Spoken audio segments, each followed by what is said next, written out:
গতকাল লোকসভার স্পিকারের সঙ্গে দেখা করেন অভিষেক বন্দ্যোপাধ্যায়। ওম বিড়লার সঙ্গে সাক্ষাৎ অভিষেক বন্দ্যোপাধ্যায় সহ 6 তৃণমূল সাংসদের। 20 সাংসদের বিরুদ্ধে দল বিরোধী কাজের অভিযোগ।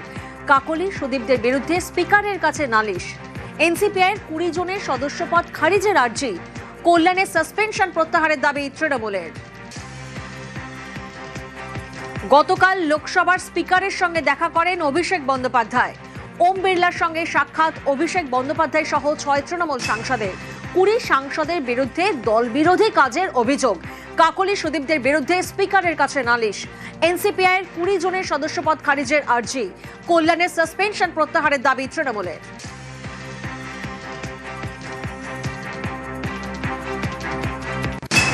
আগের মতোই টিএমসি সাংসদের বসার জায়গা দেওয়ার দাবি। স্পিকারের কাছে আবেদন অভিষেক বন্দ্যোপাধ্যায়ের। কাকলিদের বসার আলাদা জায়গা দেওয়ায় আপত্তি। স্পিকারের কাছে আপত্তি অভিষেক বন্দ্যোপাধ্যায়ের। কাকলিদের পুরনো আসনে বহালের আবেদন অভিষেকের। স্পিকারের সঙ্গে 20 মিনিটের বৈঠকে আবেদন অভিষেক বন্দ্যোপাধ্যায়ের। অভিষেক ব্যানার্জিকে নিয়ে আমরা 6 জন এমপি গিয়েছিলাম স্পিকারের কাছে। একটা হচ্ছে কল্যাণের সাসপেনশন উইথড্রয়ালের ব্যাপার, এটা ঠিক হচ্ছে না, 5 দিন হয়ে গেল। আমরা বলেছি যে আমাদের সিটগুলো তোমরা অ্যালট করেছো উইদাউট রেফারেন্স টু আস। এখনো তো এনসিপিআই আলাদা পার্টি হিসেবে স্বীকৃতি পাইনি, তোমরা কেন দেখছো? স্পিকারকে দুটো চিঠি দেন।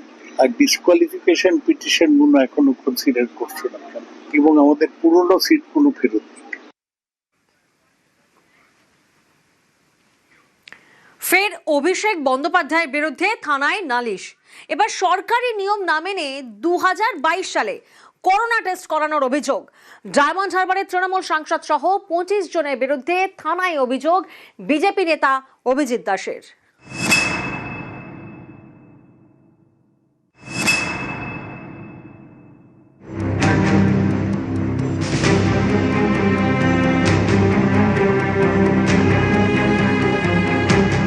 অভিষেক বন্দ্যোপাধ্যায় তাঁর সেবাশ্রয়ের বিরুদ্ধে অভিযোগের পাহাড়। এবার সরকারি নিয়ম না মেনে করোনা টেস্ট করানোর অভিযোগ। ডায়মন্ড হারবারের তৃণমূল সাংসদ সহ 25 জনের বিরুদ্ধে দক্ষিণ 24 পরগনার বিষ্ণুপুর থানায় নালিশ বিজেপি নেতা অভিজিৎ দাসের।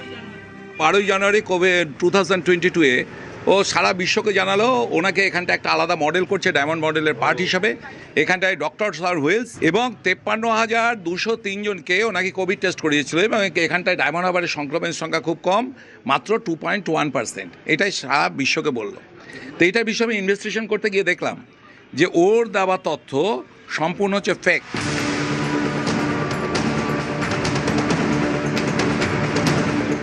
2022 সাল বিজেপি নেতার দাবি ডায়মন্ড হারবারে ডক্টরস অন হুইল প্রোগ্রাম করেন অভিষেক বন্দ্যোপাধ্যায়। সেখানে করোনা টেস্ট করা হয়।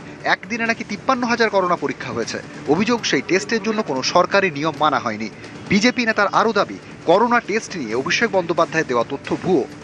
তো এইটার বিষয়ে আমি ইনভেস্টিগেশন করতে গিয়ে দেখলাম যে ওর দেওয়া তথ্য সম্পূর্ণ হচ্ছে ফেক। কিটগুলোকে টেস্ট করিয়েছে ওই আশাকর্মীদের দিয়ে। সেখানটায় ICMR এর গাইডলাইন্সকে না ফলো করে যদি সত্যি সত্যি আপনার করোনা হয়ে থাকে সেটাকে নেগেটিভ দেখিয়েছে। এটা পুরো IPC 304 সেকশন এর ধারায় পড়ে।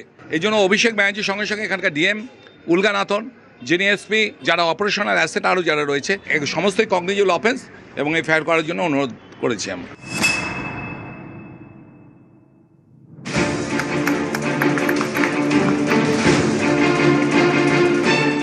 নদিয়ার নাকাশিপাড়া, এখানে অভিষেক বন্দ্যোপাধ্যায়ের বিরুদ্ধে মামলা দায়ের করার অনুমতি কৃষ্ণনগর আদালতের। 1100 বিঘে সরকারি খাস জমি মাটি কেটে গাছপালা কেটে মানুষদের উপর অত্যাচার করে দীর্ঘদিন ধরে সেই প্রক্রিয়া চলে আসছিল। এই সমস্ত মানুষজন তার বিরুদ্ধে সরব হয়েছিলেন। 25/6/26 তারিখে মামলা দায়ের করা হয় শাহজাহান শেখ, অভিষেক ব্যানার্জি সহ আরো 9 জনের বিরুদ্ধে। আদালত সেই এফআইআর অ্যালাউ করেন এবং নাকাশিপাড়া থানাকে নির্দেশ দেন কেস স্টার্ট করে এর বিরুদ্ধে বিচার বিভাগীয় ব্যবস্থা নিতে। নাকাশিপাড়ায় 1100 বিঘা সরকারি জমি দখল করে মাটি তুলে এবং গাছ কেটে বিক্রির অভিযোগ। কোটি কোটি টাকা দুর্নীতির অভিযোগ। অভিযোগের আঙুল অভিষেক বন্দ্যোপাধ্যায় এবং আরও 10 জনের দিকে। এ নিয়ে কৃষ্ণনগর আদালতে মামলা হয়। পুলিশকে তদন্ত রিপোর্ট পেশের নির্দেশ দেন বিচারক। সেই মতো সোমবার আদালতে রিপোর্ট পেশ করে নাকাশিপাড়া থানা। তার ভিত্তিতে মামলা করার অনুমতি দেন বিচারক।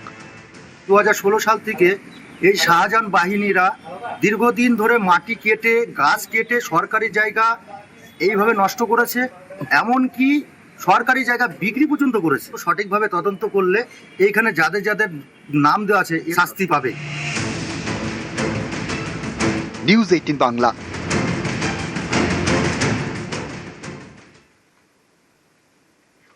জাল সার্টিফিকেটে বিদেশ যাত্রার আবেদন অভিষেকের। বিদেশ যাত্রার আবেদনে জমা দেওয়া নথি জাল, হাইকোর্টে জাল ডাক্তারি সার্টিফিকেট জমার অভিযোগ। তদন্ত চেয়ে মেডিকেল কাউন্সিলে চিঠি রাজীব সরকারের। অভিষেক সহ অভিযুক্ত চিকিৎসকের বিরুদ্ধে তদন্তের দাবি। চোখের চিকিৎসায় বিদেশ যাত্রার আবেদন অভিষেক বন্দ্যোপাধ্যায়। আগেই বিদেশ যাত্রার অনুমতি খারিজ হাইকোর্টে। জাল সার্টিফিকেটে বিদেশ যাত্রার আবেদন অভিষেকের। বিদেশ যাত্রার আবেদনে জমা দেওয়া নথি জাল, হাইকোর্টে জাল ডাক্তারি সার্টিফিকেট জমার অভিযোগ।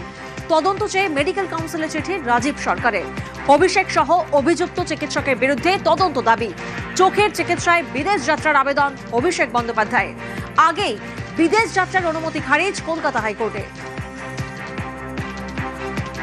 উনি যেটা মানে জুন 2026-এ একটি মেডিকেল সার্টিফিকেট উনি জমা করেছিলেন কলকাতা হাইকোর্টে। উনি বিদেশ যাবেন বলে একটি মামলা উনি দায়ের করেছিলেন। সেই মামলার যে 300 পাতার ডকুমেন্ট, তাতে প্রধান ডকুমেন্ট ছিল এই ডকুমেন্টটা, যেটা জুন 2026-এ উনি লিখেছেন। এর মধ্যে মিসিং আছে হচ্ছে ডাক্তারের অ্যাড্রেস এবং ডাক্তারের রেজিস্ট্রেশন নাম্বার। এবার মেডিকেল কাউন্সিলের নিয়ম অনুসারে অতি অবশ্যই ডাক্তারের রেজিস্ট্রেশন নাম্বার থাকতেই হবে। আমি অলরেডি ওয়েস্ট বেঙ্গল মেডিকেল কাউন্সিলকে জানিয়েছি লিখিতভাবে। আমাদের এখন অ্যাডভোকেটসরা মিটিং করছি আমরা আজকালের মধ্যে। এরপর প্রয়োজন, হ্যাঁ ডাক্তারের নাম রয়েছে। এরপরে আমরা যেটা করবো, এটা আমরা একটা মানে এফআইআর এর দিকে আমরা এগোবো।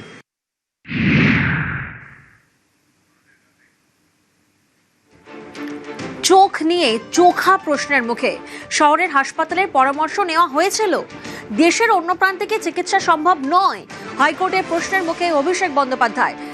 বিচারপতি সৌগত ভট্টাচার্য তিনি প্রশ্ন করেন, যদি বিদেশের চিকিৎসা ছাড়া অন্য কোনো উপায় না থাকে তাহলে বিবেচনা করবে আদালত।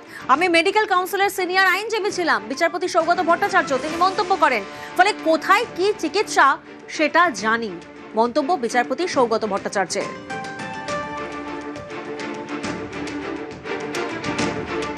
নিউজ ফ্ল্যাশ নিবেদন করছে সাফেদ ডিটারজেন্ট পাউডার।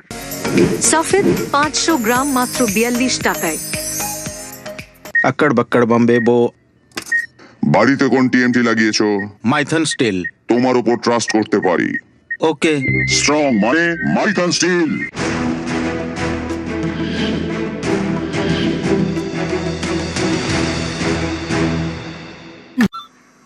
নমস্কার, গুড মর্নিং। এক ফোনে বাংলা নিয়ে আপনাদের সঙ্গে রয়েছি আমি জুনেল। আর এক ফোনে বাংলায় শুরুতে আমরা নজর রাখবো দিল্লির দিকে।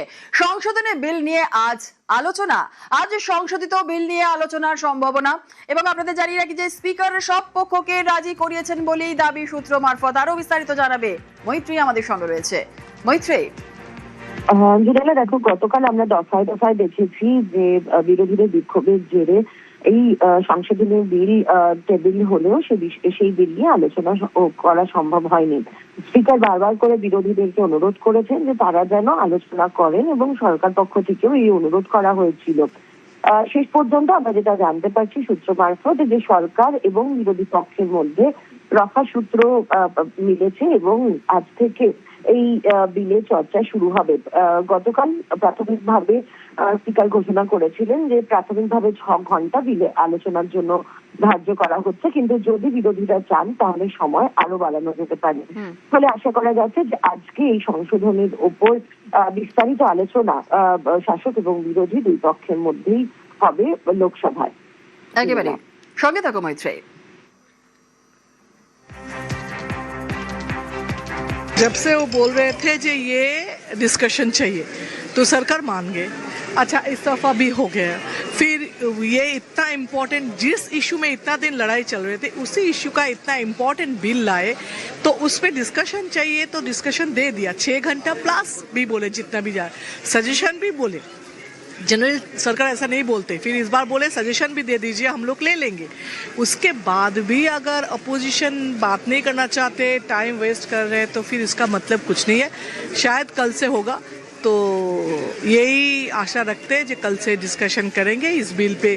जिनको जो सजेशन देना है, जिसको जो बोलना है वो बोल दीजिए।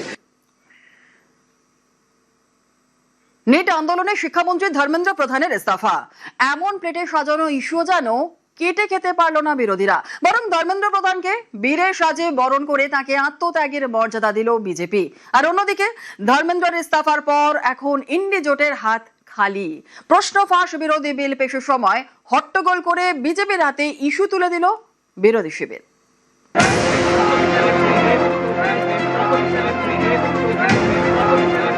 সংসদে ধর্মেন্দ্র প্রধানের শরীরী ভাষায় কোনো ক্লান্তি, কোনো অবসাদ নেই।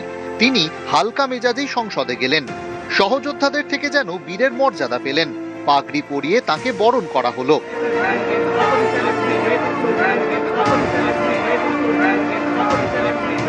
ইস্তফার পর সোশ্যাল মিডিয়ায় দীর্ঘ পোস্ট করেছেন ধর্মেন্দ্র প্রধান।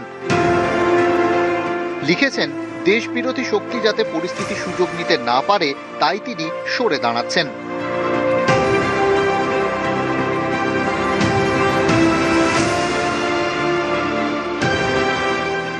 ইস্তফার পর ধর্মেন্দ্র প্রধানের প্রশংসা করে সোশ্যাল মিডিয়ায় পোস্ট করেছেন কেন্দ্রীয় স্বরাষ্ট্রমন্ত্রী অমিত শাহ।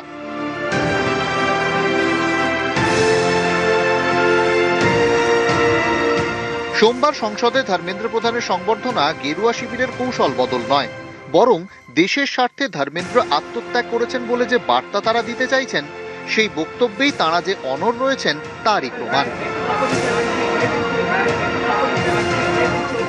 भाई उनके लिए धर्मेंद्र प्रधान आज भी हीरो हैं, क्योंकि धर्मेंद्र प्रधान ने आरएसएस के एजेंडा को आगे बढ़ाया एज शिक्षा मंत्री।